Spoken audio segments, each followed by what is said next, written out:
Hello and welcome back to my channel, Craft Time by Casey. I am Casey.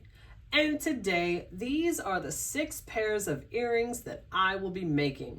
Most of the components came from the bargain bead box for the month of May 2024. And if you are interested in the bargain bead box, I will have all the information in the description box below. I definitely encourage you to go check them out. And when you do, you want to use my code.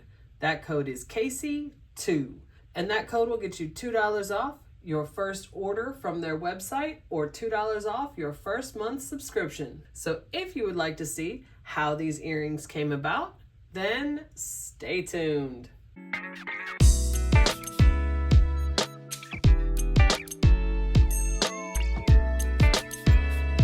I'm going to start with the tools that I will be using. I have 2 sets of chain nose pliers, 1 set of round nose pliers, 1 set of cutters, 1 set of industrial cutters, and 1 set of flush cutters. And I want to briefly mention my tool set. It is the Casual Comfort tool set. And as the name suggests, these tools are incredibly comfortable to use. They are very high quality and very well made.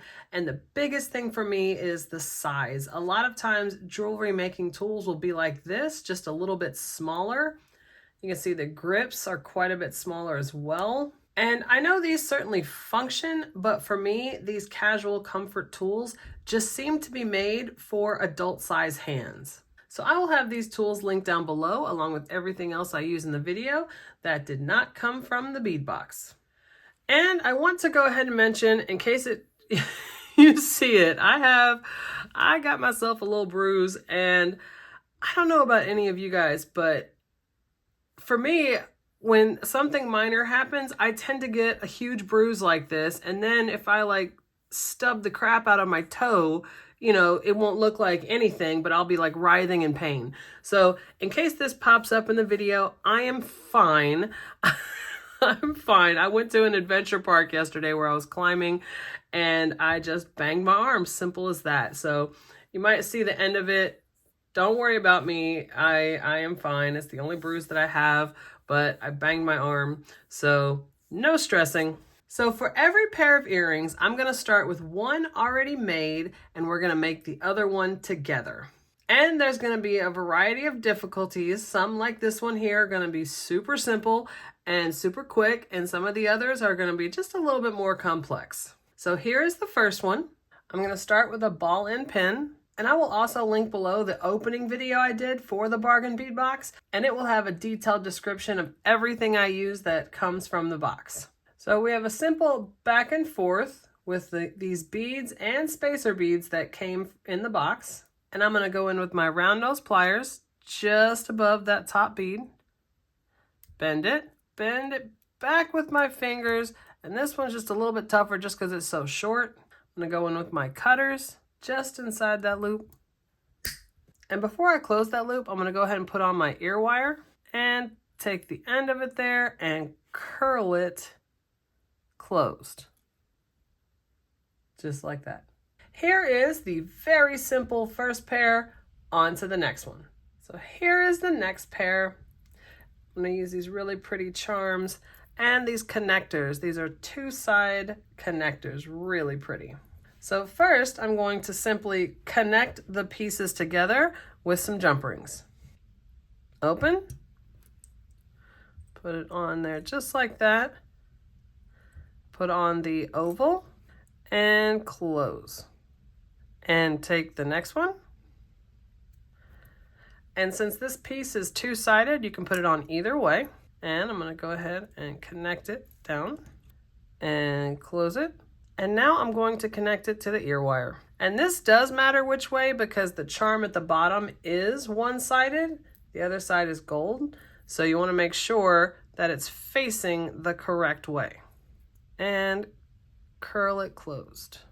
And here is the second pair. On to the next one. And here's the next one. Same charms. These are so cute. And I'm going to use an eye pin.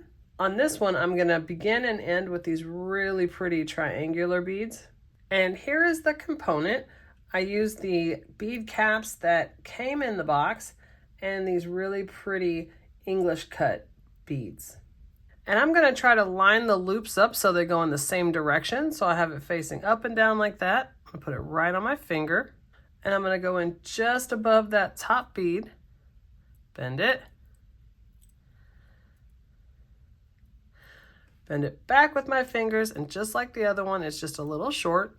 Going with my cutters. And before I close it, I'm going to go ahead and put that charm on and curl it closed.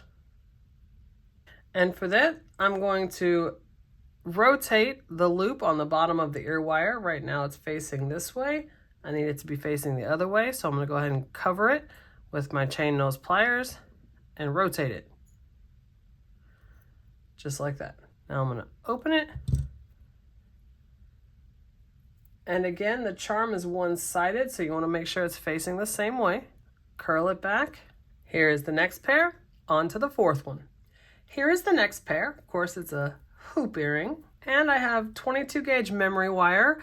And where I cut it, I overlapped it just a little bit. And in the beginning, this is the main reason I said industrial tools. Anytime I'm cutting wire like this, I don't ever use my jewelry making tools. I always use my industrial tools, just because this kind of wire will actually break your jewelry making tools. So to make them last quite a bit longer, it's always good to have a good set of industrial cutters on hand for things like this. But of course, I have already cut it, and like I said, I always cut it where it overlaps a little bit. And the first thing I'm going to do is make a loop on the end here, and I'm going to hold it sideways like this, not up and down where I'm curling it back. I'm going to hold it sideways. So when I curl to make the loop, it will make it sideways. So I'm going to hold it at the end of my round nose pliers because I do want the loop to be quite small, and I'm going to fold it back. Just like that. And of course, you don't want to put a loop on the other end just yet because you've got to put the beads on. And as you can see, I'm going to go every other one, kind of a gradient with the smallest beads on top, a little bit bigger, and then the bigger beads across the bottom. So it should look like this, every other one with these 4mm round spacer beads.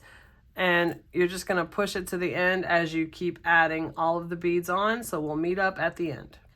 All right, so here we have it all on there, just like that. What I have here on the end is a little bit too much as far as just curling it back to make a loop. So I'm going to cut it about in half. And of course, I'm going to use my industrial cutters. And I'm going to put the end of it through the first loop that I made, just like that. And now I'm going to go into it and curl it back for a loop, just like this. Just like that. So you have your loop right there that's sticking up. And I'm going to open my ear wire, connect it, and curl it back closed. Just like that. So here is this pair, on to the fifth one. And here is this next pair, and I want to show you, I don't have jump rings. I'm going to do some wire wrapping to connect this one, just like that.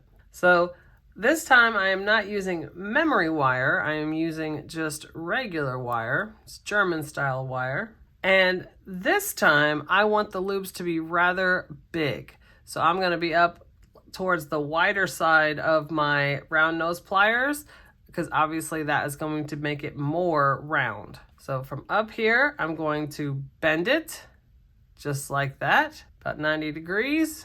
And then I'm going to take that wire and wrap it back around. And when I get to that point, I'm going to switch so that it's on the bottom of my round nose pliers and wrap it up just like that. So now it should look something like this. And before I wrap this wire, I'm going to go ahead and connect it to my hoop here, my oval. Put it on there. And you might have to pop it into place a little bit, just like that. And now I'm going to hold the base of that loop with my round nose pliers, just like that. And I'm going to wrap this around like maybe 2 times. just like that. If you need to bend it just a little bit, that's okay. And in the beginning, this is where I said I needed my flush cutters. Now, these are Milwaukee brand, and they're the same brand as my industrial cutters, and these are a really strong pair of flush cutters for when you need to get really particularly close, and that's hence the, the word flush, where you want it to be like flush right up against it. So I'm going to take my flush cutters and get really close as I can, and cut off the tail, just like that. And that end is still going to be sharp. It's still going to be sticking out a little bit. So you want to take your chain nose pliers and bend it down. That way when you run your finger over it, it's not sharp. So there is the first loop. So now I'm going to take this crystal bead, go ahead and put it on just like that. You see this is the one in the middle. And I'm going to go just above and bend it 90 degrees. And here again is where I want my loop to be a little bigger. So I'm going to move it up, pull it all the way around, switch it, pull it across, just like that. And now I'm going to come around to the front of it, hold the bottom of it closed, and then wrap that wire around. And of course I had to back it up because I forgot a quick step. I need to go ahead and connect that final oval.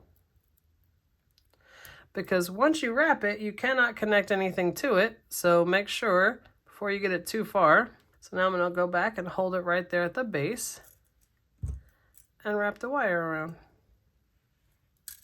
So just like that. And take my flush cutters, get as close as I can, and then get my chain nose pliers and bend in that little nub. Just like that. And you always want to run your finger over it just to make sure it's not pointy or sharp.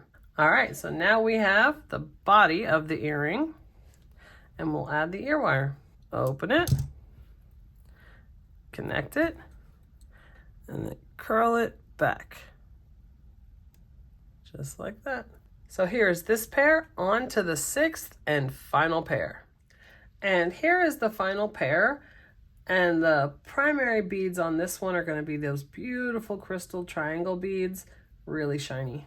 And here's the chain that I'm using. It is cable length chain.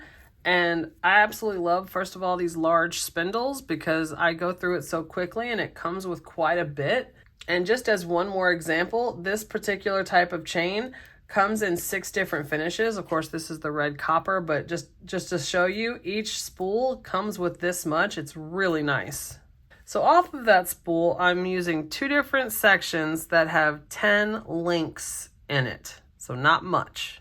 So the first thing I'm going to do is I'm taking an eye pin, but it doesn't have to be an eye pin for this one because I'm going to cut the end of it right off. And we're making this part across the bottom. So I'm going to take one side, and I want the loops to be pretty small. So I'm going to curl it up on one side, just like that. And I'm going to put these on there, simple back and forth. So just like that, back and forth with those 4mm spacer beads. And I really want this to be curled up, the loop on the other side, the same way as this one over here. So I'm going to trim it down just a little bit. I'm going to try to hold this up where this loop is facing up. If you have to adjust it when you're done, it's okay. And I'm going to curl it. So just like that. And they're pretty close, but they're just a little off, if you can see that. So I'm going to take my chain nose pliers on both sides and bend them just a little. There we go. So that way they're facing the same direction. And I'm going to grab a 4mm jump ring, open it, put it on the last link, just like that. And then I'm going to connect it to the side of the component we just made. Close it. And I'm going to do the same thing to the other side. So here it is right now. I've got the 2 lengths of chain just kind of hanging off there. And now I'm going to take a ball end pin and pick up 3 more. And this, I'm just going to make a loop at the top. So I'm going to go just above that top bead, bend it, Bend it back with my fingers. Go in with my cutters. And curl that back in, just like that. So I have another 4mm jump ring. I'm going to open it and connect it with one length of chain there. Connect it with the component, so that way the component is in the middle. And now I'm going to connect it to the other last link on the chain. Just like that, so it kind of hangs in a triangle. And I'm gonna go ahead and put on the ear wire. If you don't have to open it, then you shouldn't. And close it. And here is the last pair. So now I'm gonna set them all up on my display so we can see them better.